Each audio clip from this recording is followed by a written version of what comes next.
Last, we're going to go through 12.7, solve rational equations,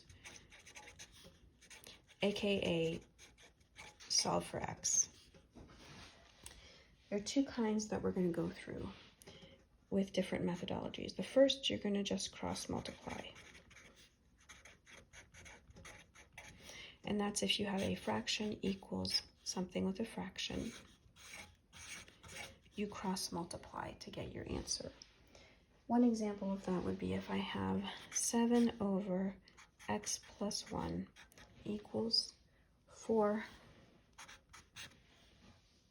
over x plus 4.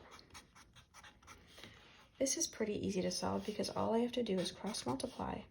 7 times x plus 4 equals 4 times x plus 1. 7x plus 28 equals 4x plus 4. I subtract 4x, I get 3x. Subtract 28, I get negative 24. X equals negative 8, and I have my answer. So that's the first type of equation. The second, and the one I'm going to go through, is number 30. And number 31 is just like it. So you can solve 31 and check your answer and make sure you did it right. But if you've got to follow the pattern set in 30, and we did do this in the book when I went through the lesson, but it does take a few steps and it's good to review. So 4 over y plus 6 minus 2 equals 20 over y squared plus 3y minus 18. Now you can't cross multiply here because the previous problem, right, you just had a fraction equal a fraction. Here you have a fraction minus a number equals a fraction. And so it's not quite as easy to solve. In this situation, instead of cross multiplying, you have to solve using the LCD to cancel the fractions. So you're going to find the LCD as you did before, but you're going to use it to kind of get rid of all your fractions. So your first goal is to find the LCD. Well, here you have a denominator of y plus 6. Here you have a denominator of 1. And here you have a denominator that you have to figure out through factoring. And when you do, you're going to find it's y plus 6, y minus 3, because 6 times negative 3 gives you negative 18, and they're going to add up to 3y. So what's your LCD? Well, your LCD is this denominator is y plus 6. So you've got three denominators. You've got y plus 6, you have 1, and then you have y minus 3 times y plus 6. Well, clearly, this means your LCD is going to be y minus 3, y plus 6. And once you've found it, you use that LCD to clear all the fractions. So I'm going to take the LCD, put it in the front, y minus 3, y plus 6, and we're going to multiply by the whole equation. In other words, by every term. 4 over y plus 6 minus 2 equals 20 over y minus 3, y plus 6. So what happens when we multiply by every term? Well, I get 4 times y minus 3, y plus 6 over y plus 6 minus 2 times y minus 3, y plus 6 equals 20 times y minus 3, y plus 6 over y minus 3, y plus 6. Now I can cancel out. I see that I can cancel the y plus 6 here, And I can cancel y minus 3, y plus 6 here.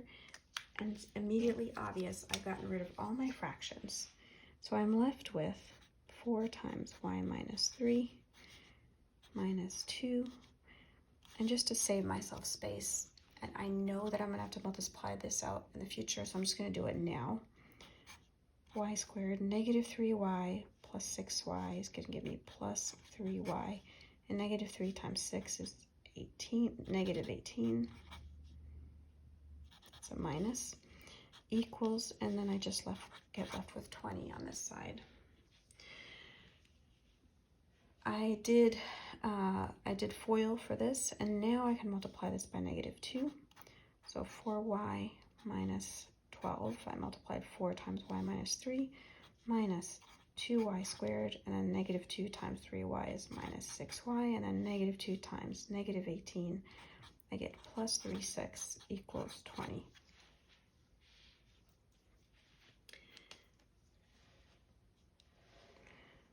Now I can combine all my like terms. I get negative 2y squared, and then I get a positive 4y, and I get a, negative 6y, so I get minus 2y, and I have a negative 12, and then I have a positive 36, so I get a plus 24, and I'm going to subtract my 20 and set it equal to 0. So I end up with negative 2y squared minus 2y plus 4 equals 0. I want to make my life as easy as possible, so I'm going to divide everything by negative 2. So times negative 1/2, same thing as dividing by negative 2. So I end up with y squared plus y minus 2 equals 0. And if I factor that, just have to move things up just a little, I get y plus 2, y minus 1, that if I remultiply, I get y squared plus 2y minus y gives me a plus y and a minus 2, so I did it right. So my answers are going to be y equals negative 2 and y equals positive 1. And that is indeed the answer to 30. So let me just review the steps that we took, because you're going to need to do this on one of the problems on the test. When you have a problem like this, where you have a fraction minus a number equals a fraction, and these are rational expressions, your first step is to factor anything that will help you find the least common denominator. So here you can see that this trinomial needs to be factored, and you end up with a factor y minus 3, y plus 6. You now look at your 3 denominators and you find your least common denominator. When you find that least common denominator, you multiply the whole equation, every term in the equation, by the least common denominator. And you make sure that you do it term by term. So y minus 3, y plus 6 was multiplied by 4 over y plus 6. It was also multiplied by 2, and then it was multiplied by 20 over y minus 3, y plus 6. You need to write all this out so that you can see to cancel. When you cancel, if you've done this right, you should be done with your fraction. You should have eliminated all the fractions, and you end up with some numbers that you can multiply out completely, combine like terms, and when you're done, you're going to have an expression that you can, an equation that you can set equal to 0, factor, and solve for your x or y or variable value, whatever it may be. That is the end of the review. I am also going to go over it in a Zoom online session with you, but I wanted you to have all the videos so that you can look at it on your own. If you have questions, feel free to email, and I'm happy to go over a piece with you. This is your last test. After that, there may be one more quiz, but that's it. So this is important. You need to get it right. Have a good rest of your day.